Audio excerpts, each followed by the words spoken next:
If you're seeing Rocket League's error 71 saying, your connection to the game timed out, here's a quick fix to get you back on the field.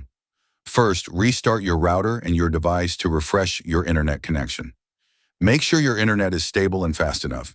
Using a wired Ethernet connection instead of Wi-Fi can help reduce lag and timeouts. Check if Rocket League servers are down by visiting the official Rocket League status page. Temporarily disable any VPN, firewall, or antivirus that might be blocking the game's connection. Open the necessary ports for Rocket League on your router to improve connectivity, like UDP ports 7000 to 9000. If you're on PC, try running the game as administrator. Also, update your network drivers in Rocket League to the latest version. If the problem continues, reinstall the game to fix any corrupted files. These steps usually fix error 71 and get you back into the game quickly. Let me know if you want more help.